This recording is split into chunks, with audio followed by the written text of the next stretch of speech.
5월 6일에 공개된 4개의 에피소드들 다들 보셨죠? 혹시 아직 못 보신 분들이 이 영상을 먼저 만나셨다면 이번 영상에는 앞 회차의 내용이 조금 언급될 수 있어서 약간의 스포일러가 포함되어 있으니 먼저 넷플릭스에서 보고 오시는 걸 추천드려요. 정말 재밌었거든요.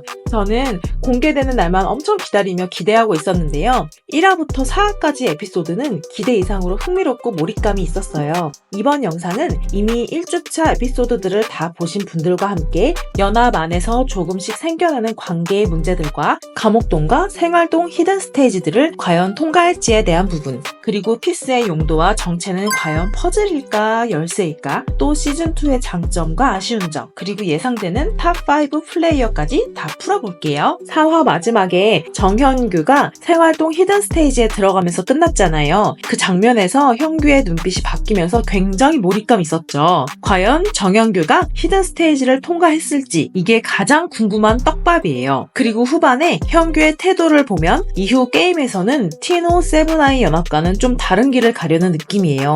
언노운 미션 이후로 앞으로 더 이상 티노 세븐아이 연합에 끼지 않겠다고 규현에게 얘기한 장면을 봐도 그렇고, 첫 메인 매치 할 때부터 다른 사람들과의 연합에 의지하면서 게임을 하기보단 본인의 게임에 충실한 모습이었단 말이죠. 현규의 말에 동의하는 규현도 앞으로 연합에서 어떻게 행동할지 지켜봐야 하는 부분이에요. 소파에서 이야기하는 티노 세븐아이를 보면서도 가까이 다가가지 않고 2층 난간에 앉아서 바라보는 장면 기억하시죠? 규현이 현규의 말에 영향을 받아서 이후에 약간의 거리두기를 하고 있는 것 같은 모습이었어요. 또 윤소희는 현규가 맑은 안광이 본인과 비슷하다면서 소희와 같은 팀을 하고 싶다고 하는 모습을 보면 둘이 많이 친해져서 이후에 연합이 바뀐다면 세븐아이보다는 정현규를 도와줄 가능성이 높아 보여요. 저는 현규가 히든 스테이지를 통과할 것이라고 보거든요. 그렇게 되면 정현규 중심의 새로운 연합이 생길 가능성이 충분히 있다고 봐요. 기존 연합의 균열은 이미 조금씩 시작된 것 같고 다음 회차에서 그 균열이 본격적으로 드러날지도 모르죠. 이번 회차는 감옥동과 생활동에 각각 히든 스테이지가 있고 또 그 안에 어떤 게임이 있을지 과연 누가 통과를 할까라는 떡밥이 가장 큰 포인트인 것 같아요. 그리고 통과를 하게 되면 얻게 되는 보상은 무엇일지 그런 것도 정말 궁금해요. 이번 시즌이 정말 좋은 점은 여자 플레이어들의 활약이에요. 손은효, 김하린 두 사람 모두 자기 주도적으로 움직이면서도 영향력이 있는 플레이를 보여주고 있죠. 김하린의 플레이를 보며 커뮤니티에서 혼자만 1등을 하려고 해서 이기적이어 보인다라는 의견도 다수 있었는데요.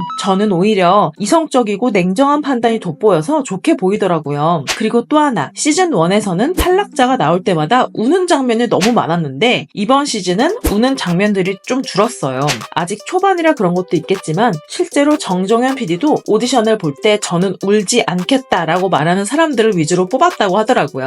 덕분에 전체적인 흐름이 감정보다는 플레이에 더 집중되는 느낌이에요. 다만 아쉬운 점도 있긴 해요. 커뮤니티를 보면 데스매치 게임이 너무 쉽다는 의견이 있는데요. 지니어스처럼 정교한 롤이 아니어도 심리와 압박감을 중심으로 펼쳐지는 대결이 데블스 플랜만의 매력이 아닐까 싶어요. 그럼 이제 시청자들이 많이 언급한 플레이어들을 중심으로 저의 생각까지 더한 예상되는 탑5도 정리해볼게요. 이 데블스 플랜 시즌2가 끝나고 나면 아마 오랫동안 기억하게 되시지 않을까라고 생각하고 있습니다.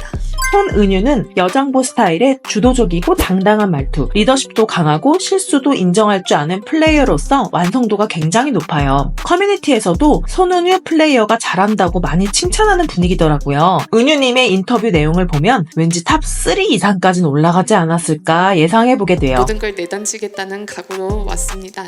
김아리는 감옥동 데스매치에서 2번이나 이미 승리를 했고 게임 내내 냉정하다고 느낄 정도의 승부욕을 보여주고 있어요. 자신의 승리를 위해서는 수단을 가리지 않고 전략적으로 움직이는 플레이를 하는 것 같아서 굉장히 오래 살아남아 있지 않을까 싶어요. 내가 나가면 잘할 수 있지 않을까 하는 생각이 좀 들었었고, 정현규는 집중력과 집념이 엄청난데요. 서울대를 육수를 하면서 들어갔다고 하는 것만 들어도 집념과 인내심이 있는 플레이어구나 라는 걸 알 수 있어요. 기사의 여행 보드게임을 집중해서 외우는 모습을 보면서 진짜 이 사람 대단하다 싶었죠. 히든 스테이지를 성공한다면 판도를 완전히 바꿀 핵심 인물이 될 수 있어요.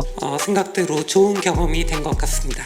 이세돌, 이분은 그냥 설명이 필요 없죠. 진지하게 게임에 몰입하는 모습이 진짜 인상 깊었고 무서운 승부욕을 보여주면서도 실수는 바로 인정하고 사과도 할 줄 아는 인간적인 승부사예요. 정종현 PD가 인터뷰 때 이분은 안 되겠지라고 생각하며 섭외 전화를 했는데 시즌 1을 재밌게 봤다면서 참여하겠다고 해서 놀랐다는 이야기만 들어도 이세돌님이 얼마나 대프를 즐기고 있는지 알 수 있었어요. 개인적인 소망이지만 감옥동 히든 스테이지를 이세돌님이 멋지게 풀어줬으면 좋겠어요. 감옥동에서 탈락하면 진짜 아쉬울 것 같아요. 저스틴 민, 이번 회차에서 굉장히 인상 깊었던 플레이어예요. 침착하고 분석적인 플레이를 하는 모습인데요. 초반엔 기다리다가 결정적인 후반전 타이밍에 움직이는 전략이 인상 깊었어요. 감정적이지 않고 전체 판을 보고 인내심 있게 움직이는 스타일이라서 후반부에서 크게 활약할 것 같아요. 저스틴이 감옥동 연합에서 제외가 될지 은유와 하린이와의 관계는 어떤 변화가 있을지도 궁금한 포인트예요. 자, 다음 주 화요일에는 무려 5개의 에피소드가 한꺼번에 공개된다고 해요. 이야기 전개가 굉장히 빨라질 것 같은데요. 어떤 걸 기억하면서 보면 더 재밌을지 중요한 포인트들을 몇 가지 짚어볼게요. 먼저 저는 정영규가 생활동 히든 스테이지를 통과했을 가능성이 높다고 봐요. 그리고 그 성공 여부에 따라 연합 중심 인물과 구도가 크게 바뀔 수 있고 정영규 중심의 새로운 연합이 형성될 수도 있어요. 그리고 피스를 넣는 구멍이 4개였던 걸 보면